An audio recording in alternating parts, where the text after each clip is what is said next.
selamat datang. Kali ini kita bakal kupas tuntas 4 pola candlestick lanjutan yang powerful banget. Nah, ini bukan pola buat nebak kapan harga berbalik arah ya, justru sebaliknya. Ini adalah sinyal konfirmasi kalau sebuah tren yang lagi kenceng kemungkinan besar bakal terus lanjut. Oke, kita langsung mulai aja. Setiap trader pasti pernah deh ngalamin momen ini. Lagi ada tren yang kuat, tiba-tiba harganya diam, kayak ragu-ragu. Nah pertanyaannya kan, ini cuma istirahat sebentar sebelum lanjut lari atau justru mau muter balik? Pola-pola yang akan kita bahas ini bisa kasih jawabannya. Oke, kita mulai dari yang pertama, pola celah Tasuki. Ciri khas utamanya sesuai namanya adalah adanya gap atau celah harga yang jelas banget. Celah ini tuh bukan sekedar ruang kosong di chart loh, tapi ini kayak cerita pertarungan antara kubu pembeli dan penjual. Yang pertama, kita lihat versi bullishnya, namanya upward gap Tasuki. Pola ini biasanya muncul di tengah-tengah tren naik yang udah jalan, dan fungsinya itu kayak semacam stempel konfirmasi. Hey, momentum naiknya masih kuat kok. Yuk kita bedah formasinya satu persatu. Awalnya muncul satu candle bullish yang meyakinkan. Terus candle kedua itu lompat ke atas, ngebentuk gap. Ini nunjukin antusiasme pembeli lagi tinggi-tingginya. Nah yang paling menarik itu candle ketiga. Warnanya malah bearish. Seolah-olah para penjual coba ngelawan, tapi tenaga mereka cuma cukup buat nutup sebagian kecil dari gap tadi. Dan disinilah poin kuncinya. Gagalnya penjual nutup gap itu tadi adalah tanda kalau mereka itu lemah. Ini ngasih petunjuk kalau para bulls atau pembeli masih pegang kendali penuh. Koreksi kecil ini justru bisa jadi peluang buat kita. Terus strateginya gimana? Gampang. Anda bisa siap-siap masuk posisi beli setelah candle ketiga selesai terbentuk. Untuk jaga-jaga, pasang stop loss persis di bawah titik terendah candle ketiga tadi. Targetnya bisa ke level resisten terdekat atau pakai rasio risk-reward yang sehat, misalnya 1:2. Oke, sekarang kita balik ceritanya. Ada upward, pasti ada downward gap Tasuki. Logikanya sama persis kok, cuma ini buat tren turun. Pola ini ngasih sinyal kalau tekanan jual kemungkinan besar bakal terus berlanjut. Formasinya gini, dimulai dengan candle bearish yang panjang. Lalu, candle kedua bikin gap down, lompat ke bawah, yang biasanya nunjukin kepanikan atau tekanan jual yang kuat. Nah, candle ketiga coba buat naik, warnanya bullish, tapi sama kayak versi sebelumnya. Dia gagal total nutup celah harga yang terbentuk. Kenaikan kecil di candle ketiga ini loh, sering banget disebut sebagai bull trap alias jebakan buat para pembeli. Kenapa?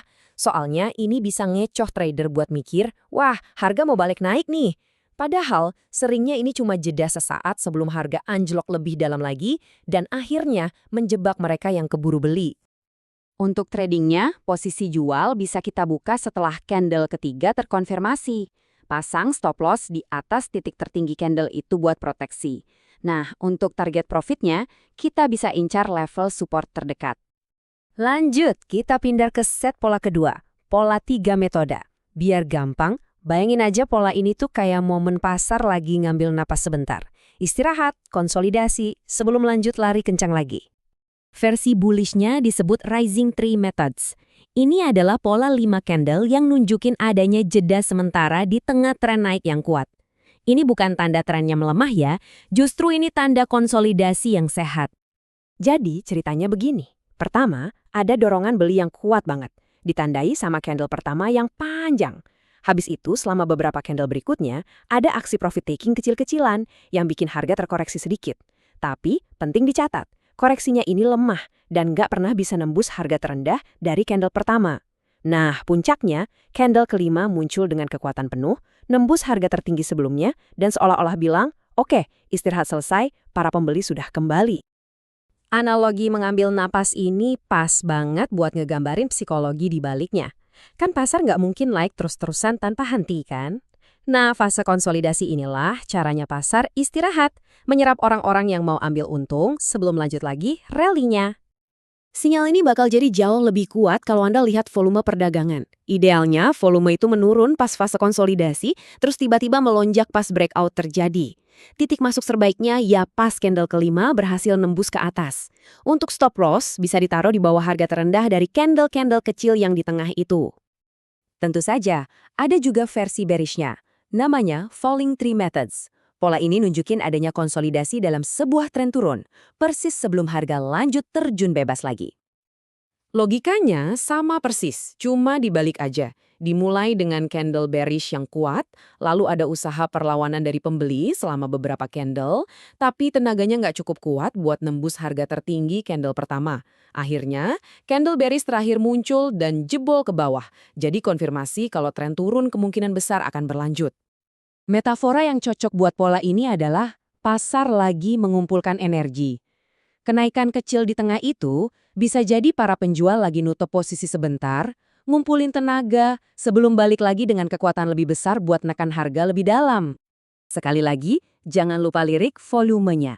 Idealnya, volume turun pas konsolidasi dan melonjak pas harga jebol ke bawah. Titik masuk buat posisi jual ya pas candle kelima itu menembus ke bawah.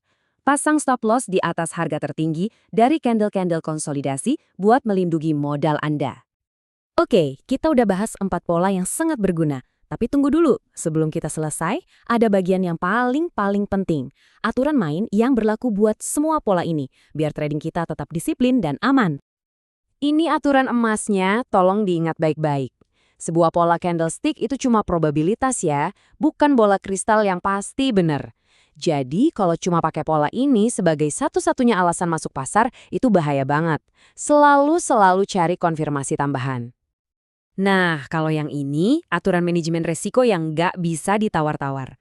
Nggak peduli seyakin apapun Anda sama sebuah sinyal, jangan pernah mempertaruhkan lebih dari 1-2% dari total modal trading Anda dalam satu kali transaksi. Aturan ini yang akan ngejaga Anda tetap bisa bertahan hidup di market dalam jangka panjang. Jadi, ini dia checklist terakhir buat Anda. 1. Konfirmasi polanya pakai volume atau indikator lain. 2. Lihat gambaran besarnya, pastiin polanya sejalan sama tren utama. 3. Ini wajib, selalu pakai stop loss. Dan yang terakhir, hitung dulu untung ruginya, ukur risk rewardnya, sebelum Anda nekan tombol buy atau sell. Keempat pola tadi ngasih kita bocoran soal psikologi pasar, nunjukin kapan sebuah tren kemungkinan besar bakal lanjut setelah istirahat sebentar. Nah, pertanyaannya sekarang buat Anda, setelah paham semua ini, pola mana nih yang bakal Anda coba cari di market minggu ini? Selamat menganalisis!